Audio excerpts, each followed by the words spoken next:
본 방송에서 제공하는 투자 정보는 투자 판단에 대한 조언입니다. 방송에서 제공하는 주식의 가치, 가격 상승 및 하락에 대해서는 방송사에서 보장하지 않습니다.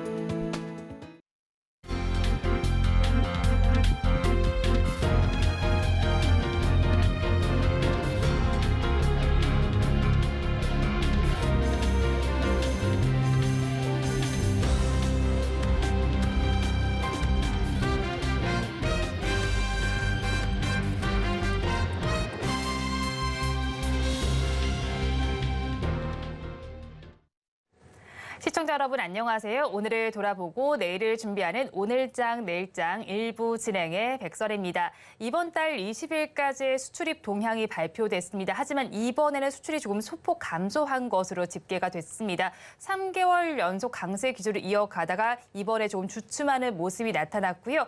S&P 500 지수를 비롯한 미국 주요 지수는 모두 사상 최고치를 경신하는 모습이 나타났는데 우리 시장도 장 초반에 훈풍을 이어봤나 싶더니 다시 또 바깥 기온처럼 얼어붙고 있는 모습입니다.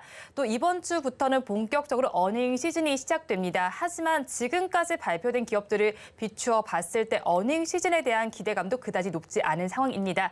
하지만 지수가 지지부진했던 만큼 이제는 또 기대를 해볼 만한 시점이 아닐까 싶은데 대응 전략 어떻게 짜면 좋을지 저희 방송과 함께 체크를 해보시기 바랍니다.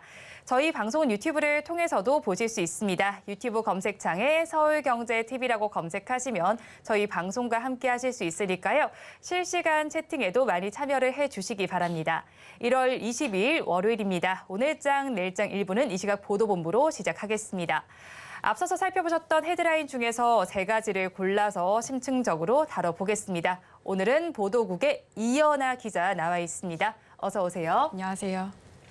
네, 먼저 첫 소식부터 알아보겠습니다. 국내 방산기업 K방산기업의 성장세가 이어지고 있습니다. 지난해와 비교했을 때 매출액과 영업이익 이 모두 급상승했다고요? 네, 그렇습니다. 지난해 이 K방산 수출 호조에 힘입어서 국내 4대 방산기업의 매출이 전년 대비 20% 넘게 성장하고 영업이익도 50% 가까이 증가할 것으로 예상이 됩니다. 올해도 이 넉넉한 수주 잔고와 또 추가 수주가 이어졌기 때문에 K방산의 성장세는 이어질 것으로 보입니다.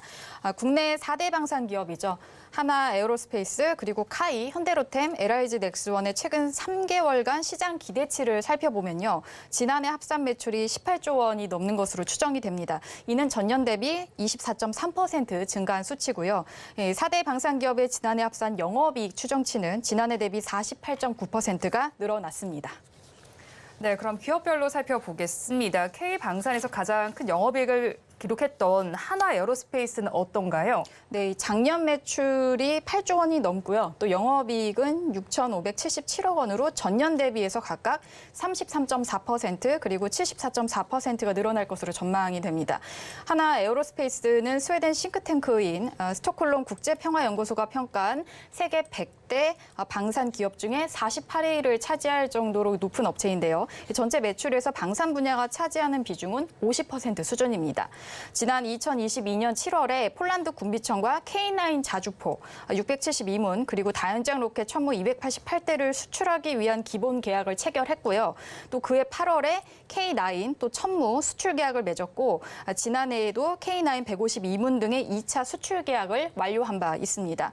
2022년 하반기부터는 K9 등이 폴란드에 인도되면서 관련 실적이 지난해 반영되기 또 시작했고요.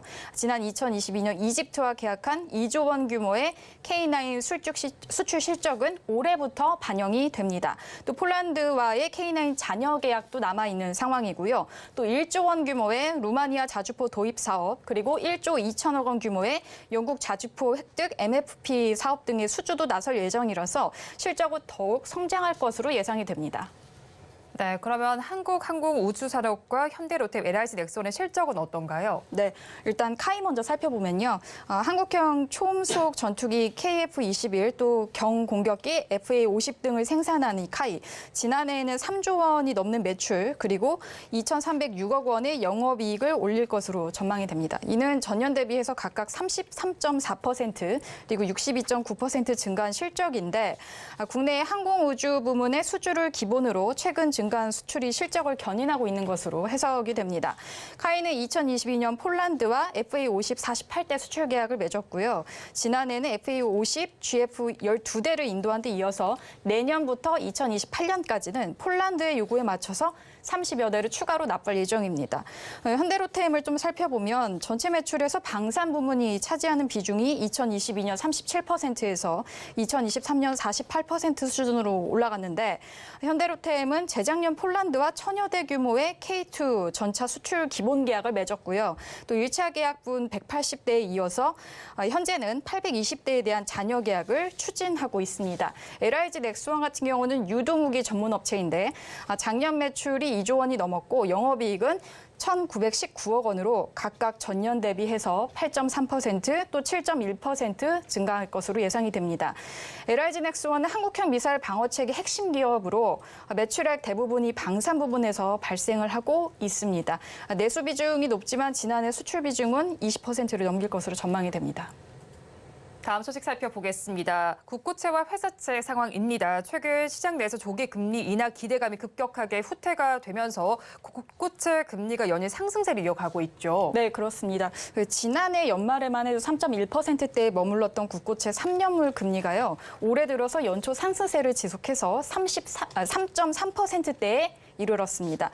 이처럼 금리 변동성이 확대되면서 다음 달 대규모 만기 도래 물량과 연초 발행 대기 물량까지 소화해야 하는 이 회사채 시장의 수급 부담도 덩달아 커진 상황으로 풀이가 됩니다.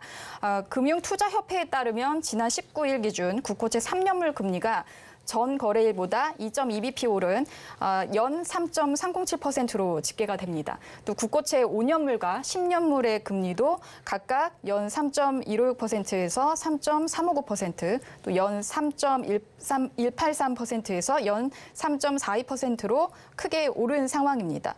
그러니까 국고채 3년물, 5년물, 10년물 모두 금리가 4거래일 연속 상승한 상황이고요. 잔기물로 취급이 되는 국고채 20년물과 30년물 금리 역시 올해 들어 상승했습니다. 연초 금리가 연일 상승세를 타는 건 조기 금리 인하에 대한 시장의 기대가 크게 후퇴했기 때문이라는 해석이 나오고 있습니다. 국고채 장단기물이 모두 상승하는 흔치 않은 상황인데 왜 이런 상황이 벌어진 건가요? 네, 일단은 당국의 발언을 먼저 살펴봐야 되는데요. 지난달 제롬 파월 미 연방준비제도 의장이 미국 연방공개시장위원회에서 이번 긴축 사이클에서 기준금리가 고점에 도달할 것으로 보인다면서 금리 인하 시점을 논의한 사실을 공개한 직후에 금리는 빠르게 하락세를 탔습니다. 하지만 이후에 시장은 인하 시점에 촉각을 내세웠고요. 상반기 금리 인하를 시작할 수 있다는 과도한 기대가 시장에 일기 시작했습니다. 이후에 이제 한국과 미국의 당국자들이 시장을 진정시키기 위한 발언들을 이어갔는데 그 이후에 금리가 우상향으로 방향을 틀은 것으로 분석이 됩니다. 채권 시장에서는 당분간 금리가 오르면서 변동성이 커지는 상황에 대비해야 한다는 관측까지 나오고 있습니다. 네, 진짜 문제는요. 다음 달 만기가 도래하는 회사채 규모가 크다는 사실이죠. 네, 맞습니다. 문제는 지금처럼 금리 변동성이 확대되는 국면에서 회사채 시장의 연초 상황까지 맞물리면서 수급 부담이 한층 커질 수밖에 없다는 겁니다. 다음 달 회사채 만기 도래 물량은 총 24조 400억 원입니다. 전문가들은 투자자들이 금리 변동성이 확대되는 국면에서 쉽사리 회사채 매입에 나서지 않을 가능성, 또 이 와중에 회사채 물량이 대규모 공급되면 시장에서 소화하기 어려울 수 있다는 우려를 나타내고 있습니다. 마지막 소식입니다. 금융당국이 올해부터 인터넷 은행에 중저 신용대출 공급 목표를 완화했습니다. 이런 가운데 인터넷 은행의 주택담보대출 증가세가 폭발적이라고요. 네, 그렇습니다. 인터넷 전문 은행의 주택담보대출 잔액이 지난해 11조 원을 넘어 늘었습니다. 그래서 증가율이 70%를 넘긴 것으로 확인이 됐는데요. 규모가 인터넷 전문 은행보다 훨씬 큰 4대 시중은행의 주담대 잔액이 3%가량 늘어난 것과 비교하면은 인터넷 은행의 주담대 증가세는 폭발적이다라고 볼 수 있습니다. 금융당국의 정책 기조에 맞춰서 인터넷 은행들은 낮은 금리를 내세워서 공격적인 영업을 이어가고 있는 상황입니다. 인터넷 은행 3사, 그러니까 카카오뱅크 그리고 K뱅크, 토스뱅크의 전월세 대출이 포함된 주담대 잔액은 지난해 말 기준으로 보면 26조가 넘습니다. 이는 2022년 말과 비교하면은 70.8% 늘어난 규모입니다. 같은 기간 4대 은행이죠. KB, 국민, 신한한 하나 우리은행의 주담대 잔액을 비교하면 3.3% 증가했는데 앞서 말씀드린 것처럼 비교했을 때 굉장히 폭발적으로 늘어났다고 해석이 될 수 있고요. 인터넷 전문은행의 주담대 잔액을 좀 나눠보면 카카오뱅크의 경우는 지난해 말 기준 21조 원이 넘고 이는 1년 새 60.3%가 증가한 것으로 확인이 됐고요. K뱅크의 주담대 잔액은 지난해 말 4조 원이 넘어서 2020년 말보다 2배 이상 불어난 것으로 확인이 됐습니다. 또 토스뱅크는 지난해 9월 처음으로 전월세 보증금 대출을 출시했는데 지난해 말 기준 잔액이 4천억 원이 넘는 것으로 집계가 됐습니다. 네, 일각에서는 인터넷 은행이 가계 부채 증가세를 주도했다는 지적이 나오고 있잖아요. 네, 맞습니다. 그 인터넷 은행이 주담대 수요를 대거 흡수하면서 몸집을 불렸다라는 그런 분석도 나오고 있기 때문인데요. 카카오뱅크와 K뱅크는 지난해 상반기 주담대 금리를 내리고 특판을 진행하면서 공급 규모를 크게 늘렸습니다. 금융당국이 지난해 8월 가계대출 관리를 강화하겠다면서 인터넷 은행 주담대를 문제 삼자 대출 문턱을 높이는 듯 했으나 대출 금리는 4대 은행보다 낮은 수준을 유지했습니다. 은행연합회 공시에 따르면 카카오뱅크와 K뱅크가 지난해 11월 중 신규 취급한 분할 상환 방식 주담대 평균 금리는 각각 4.44%, 4.34%로 4대 은행보다 낮습니다. 인터넷 은행이 주담대 확대 주력한 이유를 좀 살펴보면요. 주담대가 은행 입장에서는 안정적인 수익일 수밖에 없다는 것으로 풀이가 됩니다. 주담대는 신용대출과 비교를 했을 때 일단 담보가 있기 때문에 부실 가능성이 적고 그리고 대출 금액은 상대적으로 커서 이자 이익을 확대할 수 있다는 분석입니다. 또 일각에서는 인터넷 은행이 중저 신용대출 공급이라는 본래 임가 취지를 외면했다는 비판도 제기되고 있는데요. 인터넷 은행 3사 중에 지난해 말 중저 신용대출 비중 목표를 달성한 곳은 카카오뱅크 한 곳입니다. 카카오뱅크의 지난해 12월 말 기준 중저 신용자 대상 신용대출 비중이 30.43%로 연말 목표치 30%를 넘어섰지만 K뱅크와 토스뱅크는 연말 목표치보다 모두 적은 것으로 확인이 됐습니다. 네, 오늘 이 시각 보도본부에서는 K방산의 실적부터 인터넷 은행의 주택담보대출 소식까지 전해드렸습니다. 보도국 이연아 기자와 함께했습니다. 오늘 말씀 고맙습니다. 감사합니다. 계속해서 시황센터 연결해서 이 시각 시장 상황 알아보겠습니다. 최유정 캐스터가 준비하고 있습니다. 시황센터 최유정입니다.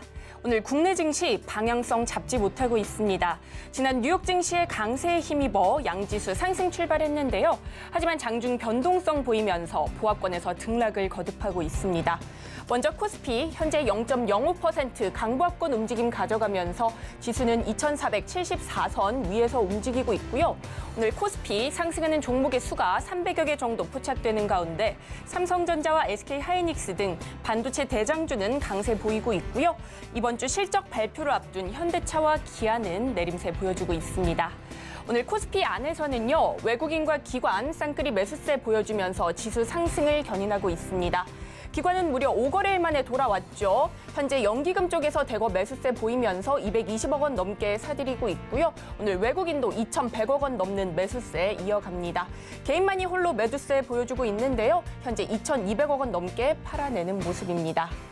오늘 코스닥 안에서는요. 2차 전지 대형주의 낙폭이 큽니다. 에코프로비엠 8% 넘게 내렸고요. 또 에코프로와 LNF도 6% 넘는 낙폭 보이는 가운데 리노공업이 10% 가까이 올라주면서 상반되는 모습 이어가고 있습니다. 오늘 코스닥 시장 안에서는요. 개인과 기관이 동반 매수세 보여주지만 역부족인 모습입니다. 네, 현재 외국인이 400억 원 넘게 덜어내면서 지수 하락을 견인하고 있고요. 기관은 5거래일 연속 매수세 이어가면서 500억 원 넘는 매수세 가져가고 있고요. 개인도 120억 원 소폭 담아내는 모습입니다. 오늘 우리 시장 선택과 집중이 필요해 보입니다.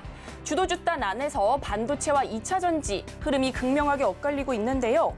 AI 모멘텀 받아가는 반도체와 일부 테마주는 강세 보이는 반면 2차 전지 관련주는 흘러내리고 있습니다. 그렇다면 이 시각 반도체와 함께 힘을 가장 강하게 받아내는 초전도체 관련주 살펴보도록 하겠습니다. 미국 뉴욕 매거진에 따르면 그리핀 박사는 LK99가 초전도체가 맞다는 입장을 밝혔는데요. 이 같은 소식에 관련주 일제히 급등세 보여주고 있습니다. 먼저 파워로직스 상한가 진입해서 현재까지도 풀리지 않고 있고요. 신성 델타테크도 장중 상한가 터치했습니다. 현재는 풀리면서 74,200원에 거래되고 있고요. 이어서 서남과 탑 엔지니어링도 각각 12%대 오름세 보여주면서 강세 이어나가고 있습니다. 한편 오늘 2차 전지 관련주 부진한 흐름 계속해서 이어가고 있습니다. 미국 현지 시각으로 지난 19일 포드는 라이트닝 F150의 생산을 축소하겠다고 밝혔는데요. 이같이 전기차 수요 둔화 우려가 커지면서 관련주 낙폭이 깊습니다. 현재 자익을 12%대 내림세 보여주면서 7,410원에 거래되고 있고요. 이어서 에코프로비엠도 8% 넘게 빠지면서 25만 6천 원에 거래되고 있습니다. 이상 오늘장 시황 살펴봤습니다. 남은 오후장도 저희와 함께 하시면서 현명한 투자 전략 세워가시길 바라겠습니다. 이상 시황센터 최유정이었습니다.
네, 오늘장 수익으로 연결해 볼 만한 뉴스를 짚어보는 시간입니다. 나도투자연구소의 이재규 본부장, 알파경제 김종효 이사 나오셨습니다. 어서 오세요.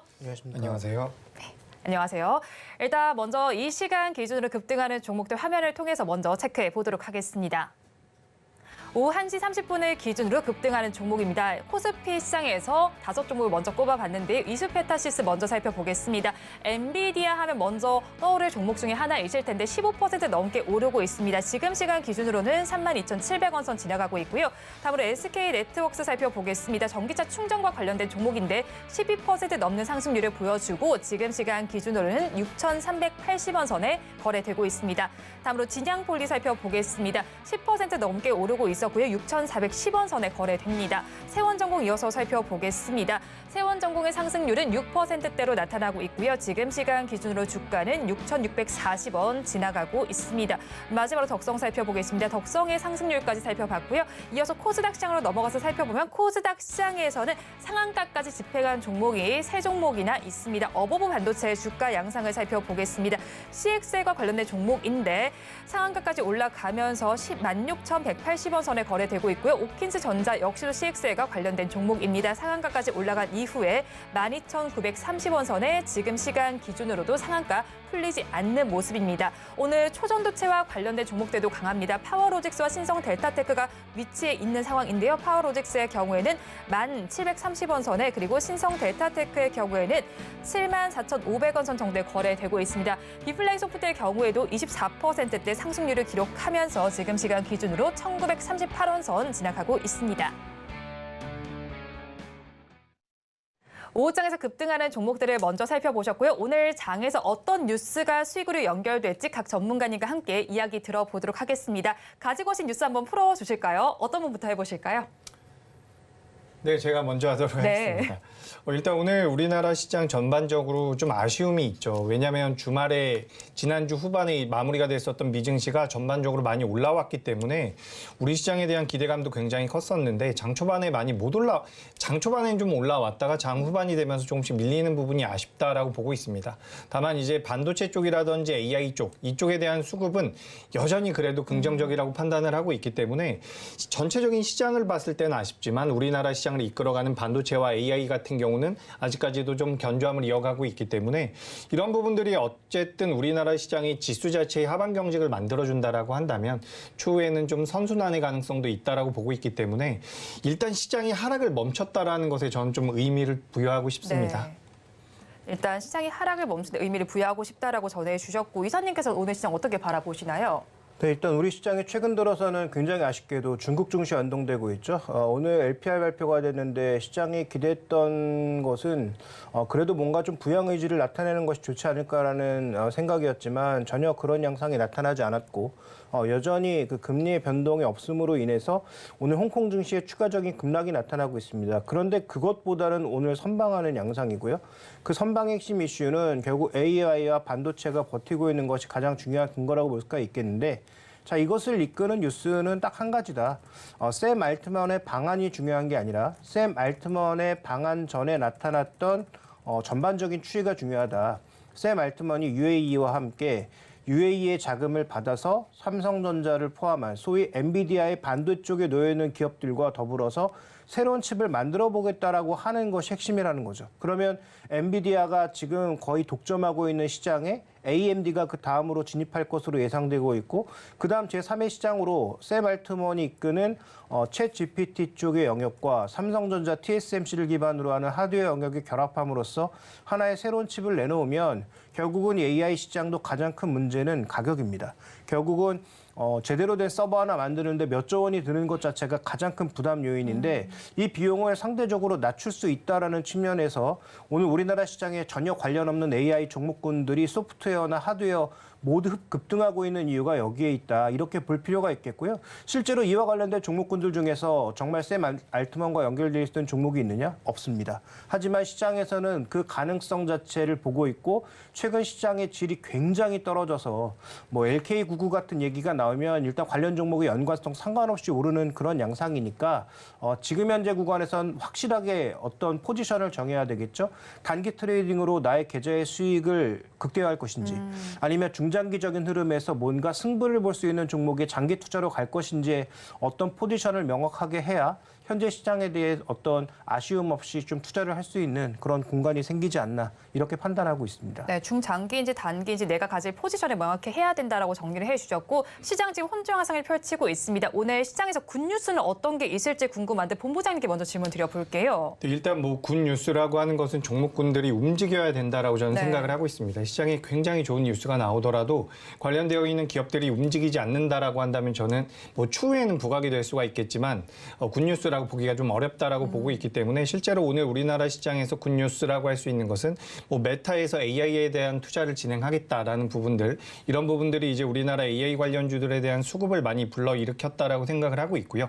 그리고 뿐만 아니라 이제 하드웨어 쪽에서 이제 반도체 쪽에 대한 기대감도 계속해서 부각이 되고 있다라고 보고 있습니다. 그리고 이 샘 알트먼 같은 경우도 이제 우리나라에 방한한다라는 소식이 있는데 굉장히 짧게 머물렀다 간다라고 이야기가 나오고 있어요. 그럼에도 불구하고 주가의 변동성이 커지고 있다라는 것은 앞서서 이제 이사님께서 말씀해 주신 것처럼 지금 우리나라 시장의 질 자체가 굉장히 떨어졌다라고 생각을 하고 있습니다. 네. 어떻게 보면 개인 투자자분들의 입장에선 주가가 변동성을 많이 키우고 등락이 크게 나오니까 굉장히 재밌다, 즐겁다라고 생각하실 수도 있겠지만 지금 작년부터 계속해서 이 수급으로 인해서 움직이는 종목군들이 많이 나오고 있는 상황이기 때문에 어떻게 보면 이제 명분을 찾고 개연성을 찾아서 따라서 주가가 상승한다라는 이런 성장 스토리보다는 지금 당장 이슈가 되거나 부각이 되는 종목군들로 자금이 어느 정도 옮겨가고 있는 상황이기 때문에 질 자체는 조금 낮아졌다, 떨어졌다라고 저는 판단을 하고 있습니다. 하지만 중요한 것은 주가의 측면, 주가의 등락이나 이 등락을 이용해서 수익을 차익 실현을 할 수 있다라는 관점에서 본다라고 한다면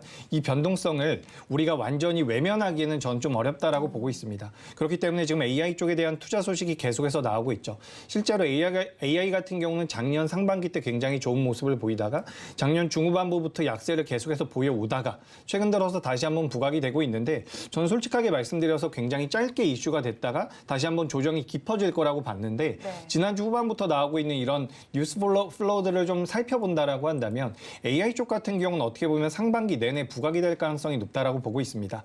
거기서 더 나가서 이제 뭐 GPT 앱스토어, GPT 스토어까지도 지금 시장에서 부각이 되고 있고 거기에 입점을 한다라는 내용들 때문에 뭐 폴라리스 오피스라든지 한글과 컴퓨터 이런 기업들이 변동성을 좀 보이고 있는데 일단 너무 많이 올라간 종목군들보다는 저점대에서 반등을 하는 종목 그리고 한글과 컴퓨터가 주가가 많이 올라간 이유 중에 하나라고 생각하는 것은 일단 기본적으로 매출이 잘 나오는 기업이라고 보고 있기 때문입니다.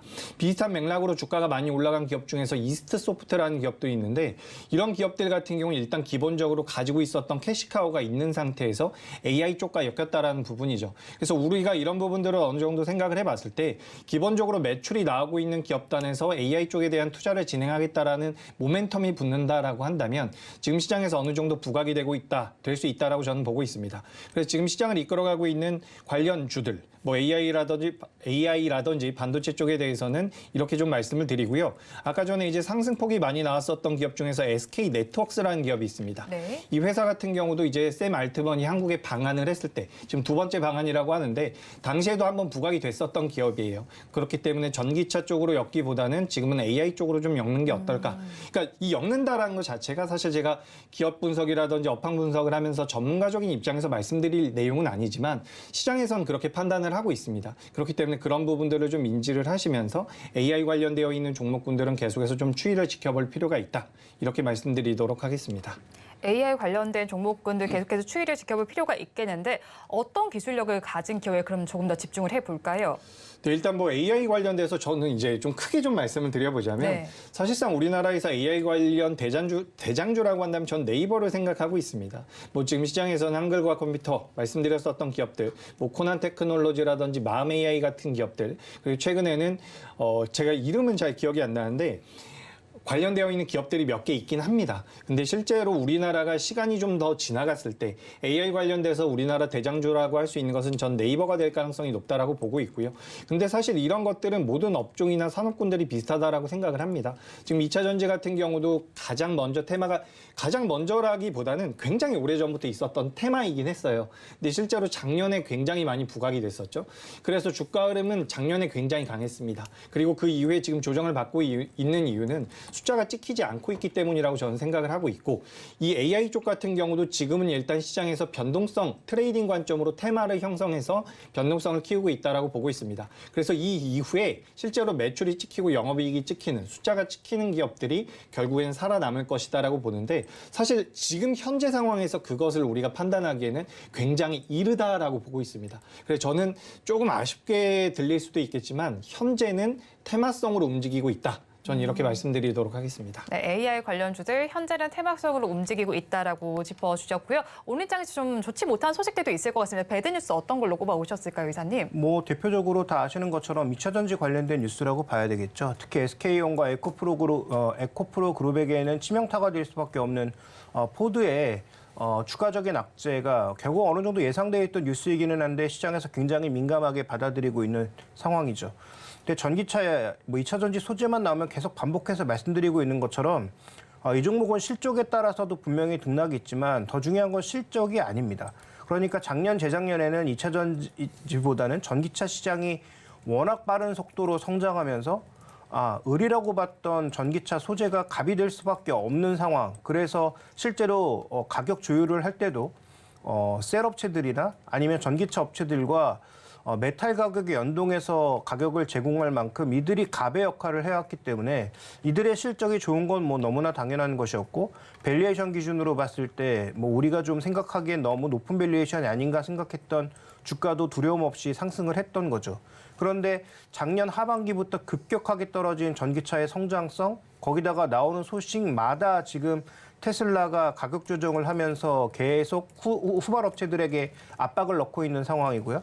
그다음에 뭐 GM에 이어서 다른 업체들 스텔란티스까지도 전기차의 추가적인 확장에 대해서는 굉장히 소극적인 모습을 보이고 있는 것. 이것이 결국은 시장에 가장 큰 영향을 주고 있다. 그렇다면 올해 전기차 시장은 중국을 제외한 전 시장의 상승 속도가 줄어든다라는 거죠. 우리는 중국에 못 팔고 지금 미국과 유럽에 팔고 있는데 유럽은 이미 정체로 가고 있고 미국이 만약에 정체 양상으로 간다면 우리가 기대했던 만큼의 실적을 보이긴 어렵고 거기다가 뭐 최근에 현대차가 일부 리튬의 어떤 그 계약 자체를 간펑 리튬과 하고 있다. 그러면 중국과 함께하면 미국으로 못 가는데 왜 간펑 리튬과 계약을 맺었느냐라고 궁금해하실 수 있지만 자동차 업체는 싸게 확보할 수 있는 게 최고의 전략입니다. 그다음에 현대차가 LFP를 스스로 하겠다고 했는데 그러면 LFP 배터리를 스스로 할 때 가장 낮은 가격으로 할 수 있는 리튬을 가장 낮은 가격으로 확보할 수 있는 업체와 계약을 맺는 것? 뭐 나쁘지 않은 전략이라고 봐야 되겠죠. 그래서 아마 2차 전지 소재를 가지고 계신 분들 입장에서는 굉장히 불편한 이슈들이 이어지고 있으나 명확한 것은 성장은 아직 끝나지 않았는데 우리가 생각했던 속도의 성장은 이게 다시 오려면 전기차 가격이 확 빠지든지 아니면 수요가 올라갈 만한 어떤 모멘텀 자체가 생겨야 되는데 미국에서 지금 트럼프가 자꾸 저렇게 고개를 들고 있으니 정책적인 배려는 기대하기 어려울 것 같고 자동차 업체들이 앞단에서 저렇게 스스로 투자를 멈칫멈칫 거리고 있으니까 관련된 종목의 변동성이 커질 수밖에 없는 그런 상황이다라고 봐야 될 것 같고요. 수급적으로도 마찬가지죠. 올라갈 때도 어떤 양상이 벌어졌죠. 덩치가 커지니까 ETF가 계속 유입되면서 매수 유입이 계속 늘어날 수밖에 없는 상황인데 반대의 경우도 동일한 거죠. 시총 기준으로 지금 배분되는 상황이기 때문에 이들 종목이 빠지면서 시총이 빠지면 자연스럽게 매물이 그냥 흘러나옵니다. ETF의 어떤 비중 조절을 위해서 소위 패시브 쪽에서는 매물이 같이 흘러나올 수밖에 없는 구조예요. 그래서 이게 공매도가 멈춰 있는데도 왜 이렇게 빠지냐라고 하실 수 있겠지만 이런 악재로 인해서 주가가 밀리면 계속 매물이 매물을 더하는 그런 양상이 나타날 수도 있어서 단기적인 변동성 구간 안에 들어와 있는 것은 뭐 거의 확실하다라고 볼 수 있는 상황입니다. 네, 단기적인 변동성 구간 안에 들어와 있다라고 정리해 주고 또 다른 나쁜 소식은 없었을까요? 네, 뭐 전기차와 관련돼서 계속 들려오는 소식 자체가 일단 소재 쪽에는 부담이 될 수밖에 없죠. 가장 기본적으로 아신 것처럼 원자재 가격이 좀처럼 바닥을 찍지 못하고 계속 떨어지고 있죠. 그래서 우리는 NCM이 좋은 거 다 알고 있지 않습니까? LFP 비교해서 NCM이 좋은 건 명확한데 그러면 수산화 리튬 가격과 탄산 리튬 가격의 갭이라도 줄어들어야죠. 근데 둘 다 같이 떨어지면서 갭이 유지가 되고 있습니다. 그러면 우리의 생각은 더 좋은 배터리를 써야 되는데 이 수산화 리튬의 가격이 어쨌든 똑같이 떨어지지만 비싸면 LFP가 코발트나 망간이나 알루미늄에 비해서 철과 인이 비교적 엄청나게 싼 광물이고 그다음에 확보하기가 쉬운 광물이기 때문에 LFP 가격 아래로 내려가기가 어렵다는 거죠. 그 비슷한 가격으로 가기 어렵고요. 그다음에 또 하나의 악재는 지금 뭐 테슬라 영하 30도 되니까 지금 뭐 이렇게 미국에서 멈춰져 있는 테슬라가 많이 보이고 있지 않습니까? 네. 이게 LFP 배터리다라고 생각하는 것 자체가 좀 어리석은 생각인 거죠. 영하 30도 정도 가면 NCM이나 LFP나 다 망가집니다. 그래서 영하 한 10도 내외 정도에서는 NCM이 조금 더 나아 보일 수 있지만 영하 25도 이상으로 가게 되면 NCM이나 LFP나 모두 망가지는 건 똑같다. 움직이지 못하는 건 마찬가지라는 거죠. 그래서 그런 여러 가지 요인들이 최근 들어서 복합적으로 얽히면서 수급적인 부분까지 매물로 나오니까 이들이 하락하고 있는데 여기서는 뭐 기존에 투자하셨던 분들이나 신규 투자를 고민하시는 분들이나 명확하게 투자 관점을 이것도 하실 필요가 있다. 전기차 성장이 장기적으로 이루어지는 거면 실적이 당분간 좋아질 수가 없죠. 캐펙스는 계속 늘려야 되고 실적은 계속 악화되고 있습니다. 그러면 해당 기업들의 실적은 좋아질 리가 없는데 그럼에도 불구하고 전기차의 성장이 다시 가속도를 붙일 수 있다는 이슈만 나오면 제가 보기엔 실적과 상관없이 주가가 빠르게 움직일 수 있다는 거죠. 그래서 신규 매수를 고민하고 계신 분들은 지금부터 분할 매수를 하시되 말씀드렸던 뉴스가 나올 때까지 기다리시기보다는 이런 급락 구간을 이용해서 조금씩 분할 매수를 하시는 것을 권고드리고 싶고요. 반대로 이쪽에 올인하신 분들은 계속 그 정도의 비중을 가져가시면 안 된다. 왜냐하면 변수가 여러 가지가 존재하고 있는 상황이어서 오히려 주가가 호재를 만나면서 올라왔을 때는 더 이상 욕심 부리시기보다는 조금 비중을 줄여서 반도체라든지 뭐 IT 쪽의 다른 종목군들로 배분을 하실 것을 저는 말씀드리고 싶습니다. 네, 오늘 장에서 나쁜 소식까지 한번 정리를 해드렸고요. 그리고 앞서서 저희가 급등주를 좀 체크를 해봤습니다. 그중에서 이수페타시스의 경우에는 지금도 19% 정도 상승률을 보여주고 있는데 전일 장에 비해서 지금 상승률이 높은 종목입니다. 이 종목에 대한 시각 어떻게 가져가야 하나요? 뭐 일단 19% 정도 올라왔다라는 것은 계속해서 시세가 나올 가능성이 굉장히 높습니다. 지금 이제 반도체 쪽 같은 경우는 부각이 될 가능성이 굉장히 높아요. 그러니까 저 같은 경우도 솔직하게 말씀드리지만 전 지난주 후반만 하더라도 우리나라 반도체 관련주 중에서 HBM이라든지 CXL 쪽 같은 경우보다 이제 저점대에서 올라가고 있는 레거시 기업들이 좀 더 주가 흐름을 잘 만들어가지 않을까라고 생각을 했었는데 지금 이제 지난주 후반부터 이번 주까지의 주가 흐름을 본다라고 한다면 HBM 관련주들 여전히 좋습니다. 그리고 CXL 관련주들도 굉장히 좋은 모습을 보이고 있기 때문에 여기서 주가 변동성이 이렇게 거래가 실리면서 나오고 있다는 것은 저는 굉장히 긍정적으로 생각을 하고 있어요. 특히 2024년도 들어와서 우리나라 시장 굉장히 안 좋았습니다. 다른 나라들과 비교했을 때도 굉장히 안 좋은 모습이 나왔는데 지금부터라도 이제 우리나라 반도체 관련주들이 관련돼서 미증시를 따라가는 모습을 보인다라고 한다면 저는 추가 상승의 가능성이 굉장히 높다라고 보고 있습니다. 다만 굉장히 공격적으로 진입할 상황은 아니라고 보고 있고요. 내가 100 정도 진입을 한다라고 한다면 20이나 30 정도를 진입한 다음에 눌림 조정을 어느 정도 노려보는 게 어떨까 이렇게 말씀을 드려보도록 하겠습니다. 네, 그리고 앞서서 말씀해 주실 때 SK네트워크스에 대해서 전기차 충전 쪽보다는 AI 쪽에 엮여 있다고 정리를 해 주셨었잖아요. 그럼 전기차 충전과 관련된 모멘텀은 제외하고 봐야 되는 건가요, 지금은? 뭐 완전히 제외할 수는 네. 없겠지만 실제 그냥 오늘 주가 흐름이 나오는 부분 같은 경우 샘 알트먼과 좀 더 관련이 있다라고 보고 있는데 사실 그것도 테마성이라고 우리가 판단을 할 수 있는 부분이죠. 그리고 2차 전지 쪽에 대해서 제가 조금만 더 말씀을 드려보자면 2차 전지 같은 경우 지금 업황에 대한 둔화 가능성은 계속해서 부각이 되고 있는 상황입니다. 근데 오늘 같은 날은 제가 느끼기엔 이런 느낌이 좀 있어요. 지금 보시면 삼성전자와 SK하이닉스 같은 경우도 외국계에서 매도를 하고 있는 상황이거든요. 근데 전반적으로 봤을 때 2차 전지 쪽이 좀 약세를 보이고 있고 AI라든지 반도체 쪽이 좀 강세를 보이고 있다 보니까 오늘 좀 일시적으로 이제 계속해서 버텼었던 2차 전지 보유자분들께서 좀 지쳐서 물량이 나온 게 아닌가라는 생각도 조금 들고 있습니다. 그동안 2차 전지 쪽에서 상대적으로 강세를 보였었던 전에 엔캠이라든지 뭐 WCP 같은 기업들도 오늘 낙폭이 굉장히 크게 나오고 있는데 2차 전지 쪽에 대해서 그동안 믿어왔었던 신뢰했었던 그런 성장성에 대한 스토리를 오늘은 어느 정도 좀 훼손시키는 모습이 좀 나오지 않나 수급적으로 이런 모습들이 좀 저는 포착이 되고 있습니다. 그래서 반도체 쪽으로 오히려 많이 넘어가는 모습이라고 생각이 되고요. 제가 아까 전에도 말씀드렸지만 이런 상황이 된다라고 한다면 2차 전지 같은 경우는 지금부터 오히려 분할 매수의 관점이라고 저는 생각을 하고 있습니다. 물론 작은 기업들이나 매출이 안 나오거나 미래의 성장성에 대한 이야기만 하고 있는 기업들이 아니라 실제로 매출과 영업이익이 나오고 있는 2차 전지 관련주들 같은 경우는 자금이 옮겨갈 때 이 자리에서 저점대가 나올 가능성이 굉장히 높다라고 보고 있는 거죠. 그래서 실질적으로 지금 LG 에너지 솔루션이나 에코프로 그룹주들 같은 경우도 오히려 수급은 괜찮아요. 그렇기 때문에 저는 보유하고 계신 분들 같은 경우는 비중이 너무 많다라고 한다면 반등 시 매도의 의견이지만 보유가 그래도 맞다라는 말씀을 좀 드려보고 싶고요. 지금 매도하기에는 어떻게 보면은 악재가 한 번, 두 번 정도는 더 나올 수 있습니다. 하지만 지금 매도 하나, 그때 매도 하나 저는 크게 차이가 나지 않는다라고 보고 있어요.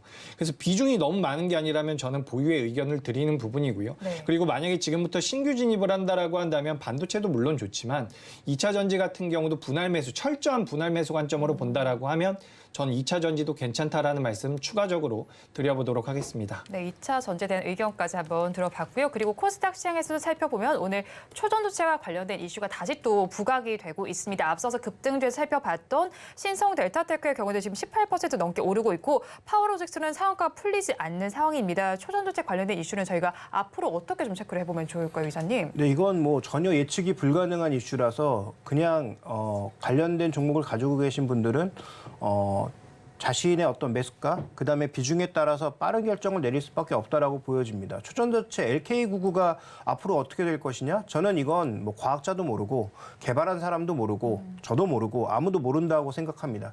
뉴스 나오면 급등했다가 뉴스 없을 때는 또 지지부진한 모습을 보이고 또 때로는 급락이 나올 때도 있고 이런 형태가 반복되는 종목을 우리가 과연 투자 관점에서 바라볼 수 있는가? 그다음에 해당 이슈가 최근 들어서 국내보다는 해외 쪽에서 나오고 있는데 그러면 뭐 시간에서 빠르게 움직일 때 뭐 저가에 뭐 잡으신 분들이라면 모르겠지만 오늘처럼 또 급등하는 구간에서 쫓아갔을 때 정말로 수익이 좋으냐 이것도 굉장히 불분명한 상황이라는 거죠. 그래서 LK99는 아무도 알 수 없는 그런 이슈이기 때문에 해당된 종목군들이 또 실제로 거기에 해당되어 있는지도 불분명한 측면이 많죠. 그래서 옛날에 뭐 관련주라고 지금 뭐 방금 질문해 주셨던 신성델타테크 같은 종목도 스스로 아니다라고 밝혔음에도 불구하고 이슈만 나오면 급등락이 나오고 있다는 거죠. 이게 현재 지금 시장의 질을 설명하고 있다라고 보고 있기 때문에 해당 종목에 대해서 저는 뭐 투자 관점에서 보기보단 단기 트레이딩이나 아니면 아예 관심에서 제외할 종목이다. 앞으로 더 급등이 나오든 급락이 나오든 상관없이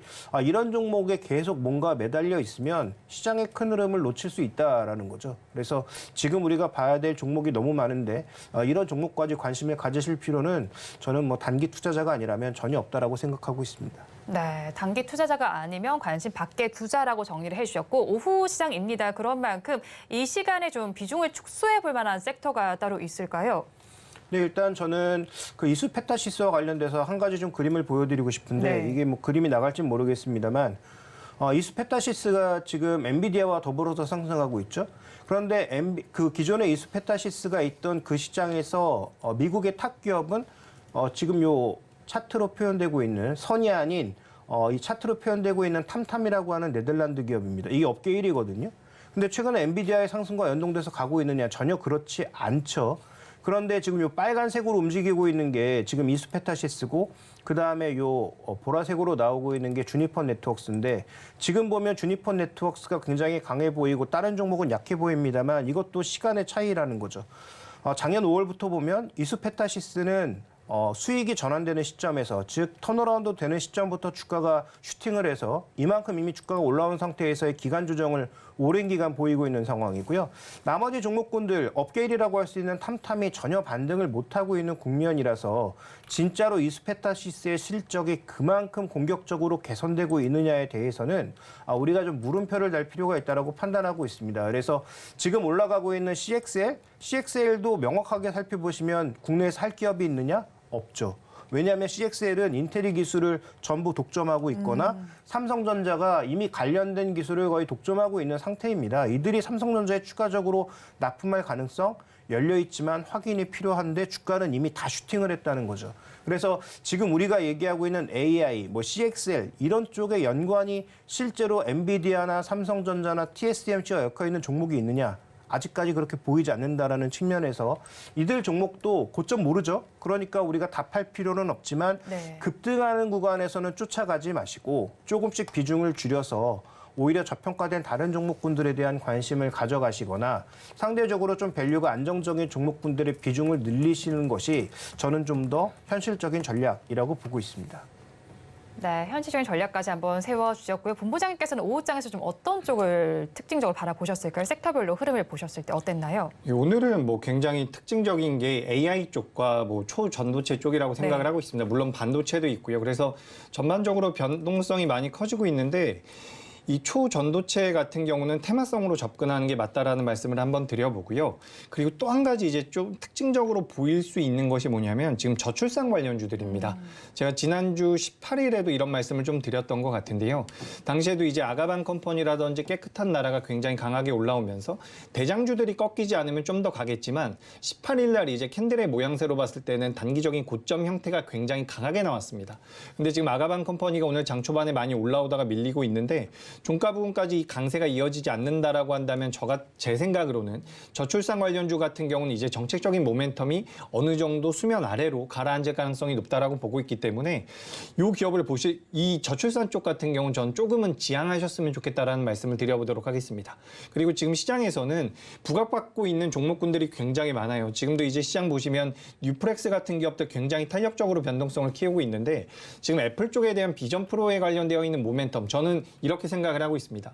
마이크로소프트 같은 경우는 AI 쪽에 관련되어 있는 모멘텀으로 시가총액 1위를 꿰찼죠. 네. 그리고 계속해서 시장에서 부각이 되고 있는 부분인데 애플 같은 경우는 상대적으로 마이크로소프트에 비해서 AI에 대한 투자가 늦었다라는 이유로 시장에서 어느 정도 소외됐었던 부분이 있습니다. 하지만 여기서 애플도 분명히 AI 쪽에 대해서 따라갈 수 있다라는 말씀을 드리고요. 추가적으로 이제 애플의 변동성이 잘 나온다라고 한다면 우리의 관련주들도 있겠지만 전 일단 메타버스 쪽도 봐야 된다라고 생각을 하고 있습니다.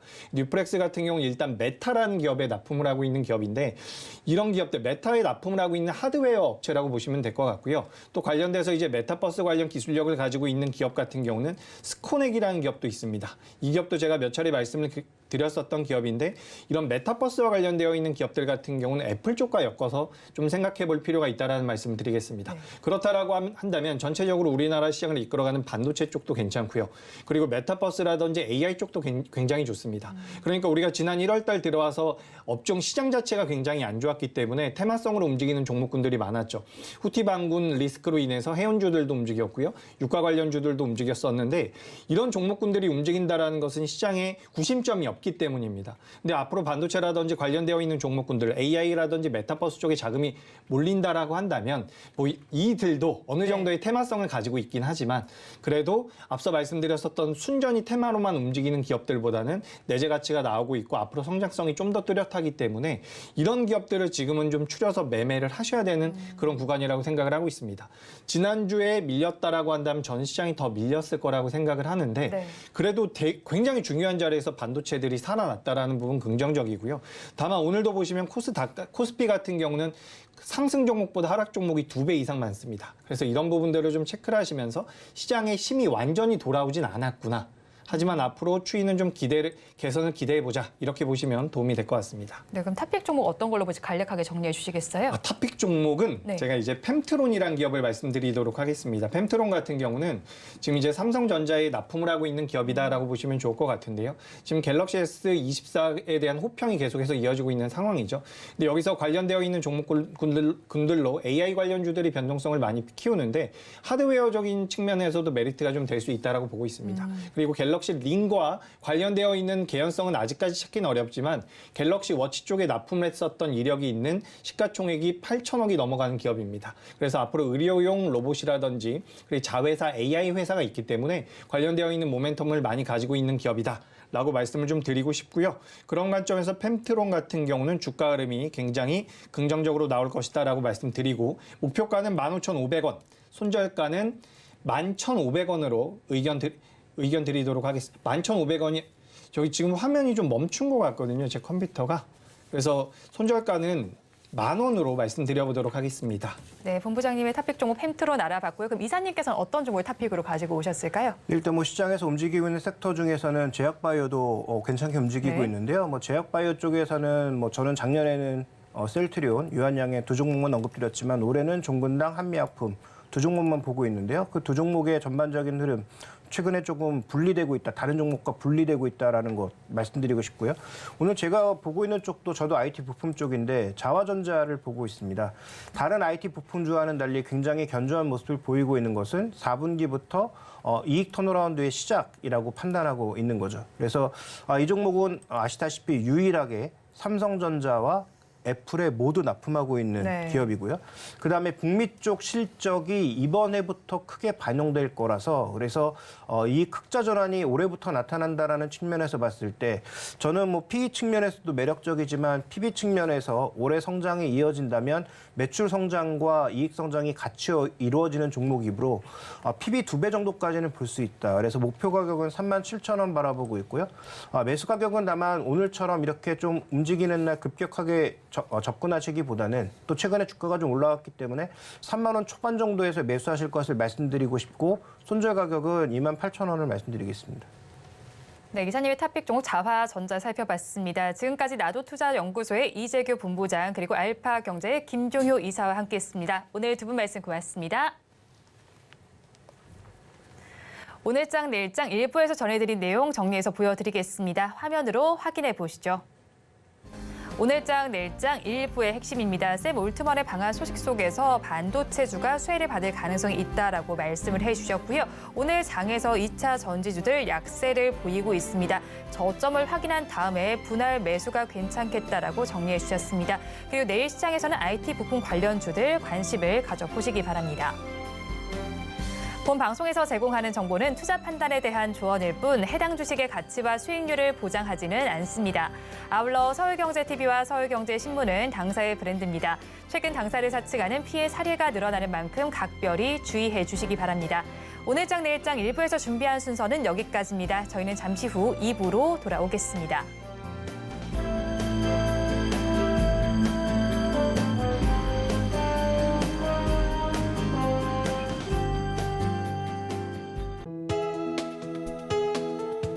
본 방송에서 제공하는 투자 정보는 투자 판단에 대한 조언입니다. 방송에서 제공하는 주식의 가치, 가격 상승 및 하락에 대해서는 방송사에서 보장하지 않습니다.